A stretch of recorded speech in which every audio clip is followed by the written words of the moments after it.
আসসালামু আলাইকুম প্রিয় দর্শক, দৈনিক মানব জমিনের 4 অক্টোবর যে সংখ্যা, সেই সংখ্যার প্রথম পাতায় একটা রিপোর্ট ছাপা হয়েছে।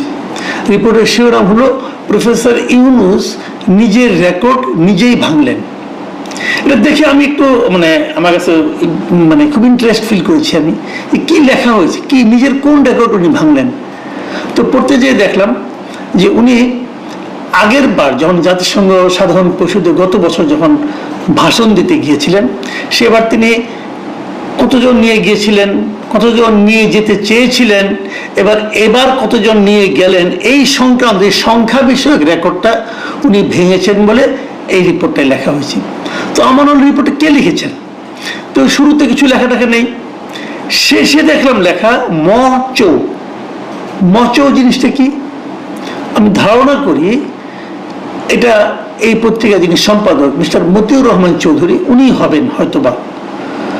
কারণ এইভাবে সাধারণত রিপোর্ট ছাপা হয় না, শুরুতে নাম লেখা থাকে অথবা স্টাফ রিপোর্টার থাকে অথবা কিছু একটা থাকে, শেষে আবার মচৌ লেখা। তার মানে আমি ধরে নিচ্ছি এটা মতিউর রহমান চৌধুরীর লেখা। যদি না হয়ে থাকে আমাকে ক্ষমা করবেন। তো তারপরেও আমি এই রিপোর্টটার সম্পর্কে একটু কথা বলতে চাই। এই রিপোর্টে কি আছে বলা হয়েছে যে গতবার উনি প্রথমে বলেছিলেন যে 8 জন নিয়ে যাবেন, পরে গিয়েছিলেন 57 জনকে নিয়ে। এবার তিনি ওনার আগের রেকর্ডটা ভেঙে 104 জনকে নিয়ে গেছেন, এবং এই 104 জনের মধ্যে কারা কারা ছিলেন সেই ব্যাপারে উনি ডিটেল এই রিপোর্টে লেখা হয়েছে। এটা আমি ডিটেলে গেলাম না এই কারণে যে আমি নিজেও এটা নিয়ে রিপোর্ট করি, আমি নিজেও এখানে একটা কন্টেন্ট করেছি এবং সেখানে আমি ব্রেকআপ দিয়ে দিয়েছি যে কোন ক্যাটাগরিতে কে কে গিয়েছেন, নামটাও বলেছি, কাজে ওটা নিয়ে আমি আর যাচ্ছি না। এবং কিভাবে ওখানে বিএনপির পক্ষ থেকে তারেক রহমানকে আমন্ত্রণ জানানো হয়েছিল, তিনি যেতে চাননি, তখন একজনকে নেওয়া হয়েছিল, পরে আবার শেষ মুহূর্তে পররাষ্ট্র উপদেষ্টা কীভাবে পুরো একটু ভজগোটা পাকালো, উনি 2 জনের নাম বলেন বিএনপির, এবং 2 জনের নাম দেখে অন্য 2 দল আপত্তি করলে তাহলে আমাদের 2 জন নয় কেন, তখন তাদেরও 2 জন করে নেওয়া হলে, এই সমস্ত ইত্যাকার সমস্ত কাহিনী ওইখানে আসছে। কিন্তু এগুলো আমার কাছে মনে হয়েছে যে যদিও আর্টিকেলটার শিরোনাম যেটা ছিল তার সঙ্গে এই বিষয়গুলো কিন্তু মিলে যায়, কিন্তু এই রিপোর্টের শেষ দিকে এসে যে কথাগুলি বলা হয়েছে সেটা হলো কিছু দুর্নীতির কথা বলা হয়েছে।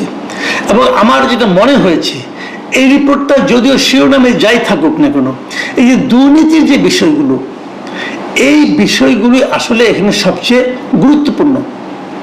এই রিপোর্টের শেষ দিকে কিন্তু উনি বলেছেন যে এতগুলি লোককে নিয়ে, শেষ দিকে না আগের দিকে বলেছেন এতগুলি লোককে নিয়ে গেছে, তারপরে নিউ ইয়র্কে বিক্ষোভ হয়েছে, ডিম বৃষ্টি হয়েছে, সেগুলিও উল্লেখ করেছেন।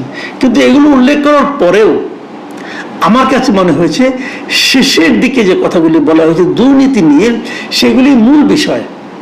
আমি ওই দুর্নীতির পার্টটুকু আপনার সঙ্গে একটু শেয়ার করতে চাই। যেমন আমি বরং পড়েই শোনাই।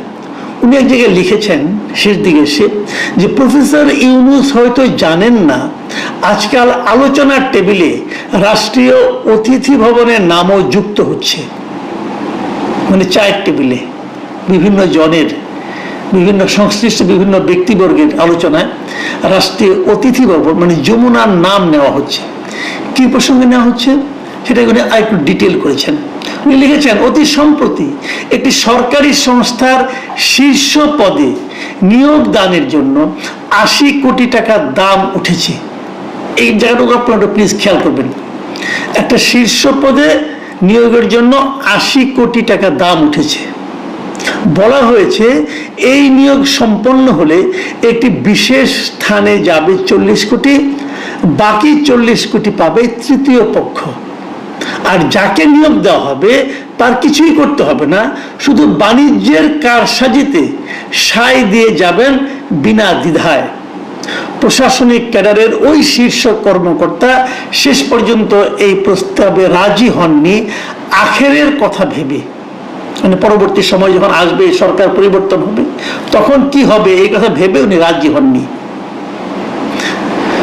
কত কোটি টাকা? 80 কোটি টাকা।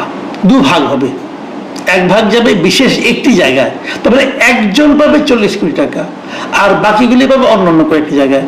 আচ্ছা, এর আগে এই রিপোর্টে যেটা লেখা হয়েছে, এর আগের সেন্টেন্সটা সেটা কি যে রাষ্ট্রীয় অতিথি ভবনের নামও যুক্ত হয়েছে। রাষ্ট্রীয় অতিথি ভবন কোনটা? যমুনা। যমুনা এখন কি হয়? প্রফেসর ইউনূস থাকেন, ওটা ওনার এখন বর্তমানে বাসভবন।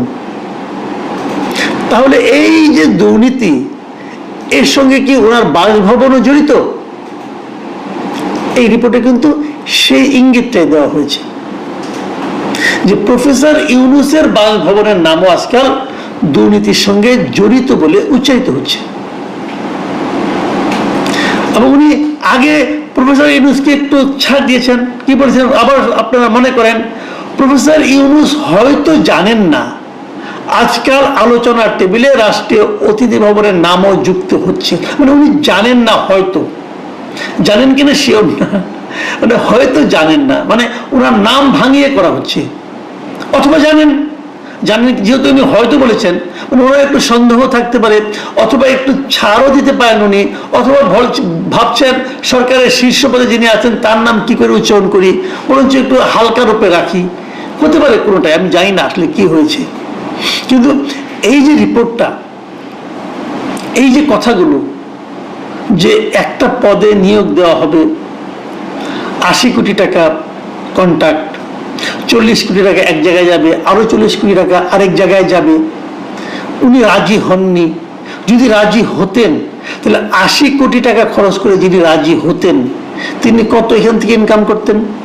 এবং এই যে ইনকামটা করতেন, কেন করতেন? কিছু অনৈতিক সুযোগ সুবিধা দেওয়ার মাধ্যমে। এই অনৈতিক সুযোগ সুবিধাগুলো দেওয়ার মাধ্যমে আলটিমেটলি কার ক্ষতি হতো? কার? এদেশের জনগণের। এদেশের জনগণের ভাগ্য নিয়ে ইনারা ছিনিমিনি খেলছেন। এদেশের জনগণের ভাগ্যকে, যাদেরকে আমরা দায়িত্বে বসিয়েছি, ওনারা নিলামে তুলছেন। কি বলবেন? এই সরকারকে এই মচোর লেখা এই রিপোর্টকে অস্বীকার করবেন, প্রতিবাদ করবেন? অত সহজ হবে না। মচৌ বলতে আমি যদি মতিউর রহমান চৌধুরীকে বুঝিয়ে থাকি, এবং যদি উনি সেটা হয়ে থাকেন, উনি এত কাঁচা কাজ করার লোক না রে ভাই। যখন লিখেছেন তথ্য প্রমাণ নিয়েই লিখেছেন। আমি কিন্তু যে যাই বলুক, আমি এই রিপোর্টকে কিন্তু আমি ভরসা করছি, কারণ ওনাকে আমি চিনি। কাজেই এই রিপোর্টটা আমি ভরসা করছি। ঘটনা এরকম ঘটেছে, একটা আলোচনায় এসেছে, তাও আসতো না যদি এখানে যমুনার কথা উচ্চারিত না হতো। এরকম ঘটনা অনেক ঘটছে, এরই মধ্যে ঘটছে। মানে একটা গণ আন্দোলন, সেই গণ আন্দোলনের সুফল ভোগকারী যারা সাধারণ মানুষের হওয়ার কথা ছিল, সে সাধারণ মানুষ না, এখন কয়েকজন মানুষ এই সুফল ভোগ করছেন। আমি বাংলাদেশের আইন প্রয়োগকারী সংস্থাকে বলবো, এই সরকারের তো একদিন বিদায় হবেন। বিদায় হওয়ার আগে এবং পরে যারা দায়িত্ব পেয়েছিলেন সরকার চালানোর, কি উপদেষ্টা, কি সাহায্যকারী, কি বিশেষ সহকারী, এদের সবাইকে দেশ থেকে নিষেধাজ্ঞা দেওয়া উচিত। এবং নিষেধাজ্ঞা দিয়ে তাদের সবার কর্মকাণ্ড বিচার করার পর তাদেরকে ছাড়া উচিত। যারা বিচারে নির্দোষ প্রমাণিত হবেন তারা উড়াল দিবেন, কারণ এদের প্রায় সবাই 80% লোক, এদের সবারই দ্বৈত নাগরিকত্ব, সবারই বিদেশে যে থাকার সুবিধা আছে। কাজে সবাইকে আটকাতে হবে আগে। আটকে আমরা যত সন্দেহ করছি তাদের সবার চুলচেরা বিশ্লেষণ করতে হবে, তারপরে ওনার বাইরে যেতে পারবেন। এর আগে সব পাসপোর্ট সিজ করা উচিত আমি মনে করি। সকল উপদেষ্টার পাসপোর্ট ক্ষমতা ছাড়ার আগে জব্দ করতে হবে, করে জাজ করতে হবে যে তারা কে কে নির্দোষ। যারা নির্দোষ কেবল তারাই বাইরে যেতে পারবেন, আর যারা নির্দোষ নয় তারা, অথবা তাদের সন্দেহ থাকবে, তাদের বিচারের আওতায় আনতে হবে। কারণ এই সমস্ত অভিযোগ আমরা পরে আর শুনতে চাই না। বলবেন যে ভাই আওয়ামী লীগের লোকজন তো গিয়েছে, তাদের ব্যাপারে কিছু বলেন না, এদের ব্যাপারে বলছেন কেন? না, আওয়ামী লীগে যারা গিয়েছে তাদের ব্যাপারে আমরা বলেছি, তারাও আসলে আটকানো হবে, ও অনেকে আটকানো হয়েছে। কিন্তু আমি এদের ব্যাপারে বেশি বলছি এই কারণে যে এরা তো একটা মানে আন্দোলনের মানে পরে তারা এসেছেন একটা বড় দায়িত্ব নিয়ে। যারা বড় দায়িত্ব নিয়ে এসেছেন তাদের ব্যাপারে আমাদের মধ্যে সন্দেহ কেন তৈরি হচ্ছে? তাদের কর্মকাণ্ড কোনো সন্দেহের ঊর্ধ্বে থাকতে পারছে না। এটা আমাদের জন্য বড় একটা উদ্বেগের বিষয়। এবং যদি শেষ পর্যন্ত দেখা যায় তারা এই সমস্ত দুর্নীতি, ক্ষমতার অপব্যবহারের সঙ্গে জড়িয়ে গেছেন, তাহলে কিন্তু পরবর্তী সময় আর কোনো গণ অভ্যুত্থান কিন্তু আমাদের এখানে হতে কষ্ট হবে। এটা স্বৈরাচারের জন্য, যে স্বৈরাচারী আসুক তাদের জন্য একটা ইতিবাচক দিক হবে। দেখুন এই রিপোর্টটা শেষ করেছেন কিভাবে সেটা আমি পড়ে শোনাই। শেষে লেখা হয়েছে, দুর্নীতির বিরুদ্ধে চমক লাগানো বক্তব্য হাজির করে প্রফেসর ইউনূস জনগণকে আশ্বস্ত করেছিলেন, তবে অতীত আর কোনোদিনই বর্তমান হবে না। কিন্তু দিনের শেষে হিসেব মেলানো বড় কঠিন। সময় পাল্টানোর সঙ্গে সঙ্গে ঘুষের রেট আরো বেড়েছে। এখন অনেকেই ঘুষ বলতে চান না, তাদের কথায় রীতিমতো লুট হচ্ছে। কে করছে লুট? কার প্রপার্টি, কার সম্পদ, কার অর্থ লুট করা হচ্ছে? জনগণের অর্থ লুট করা হচ্ছে। জনগণের অর্থ যারা লুট করছে তারা জনগণের শত্রু, এবং এই জনগণের শত্রুদের দৃষ্টান্তমূলক বিচার এটা জনগণেরই দাবি।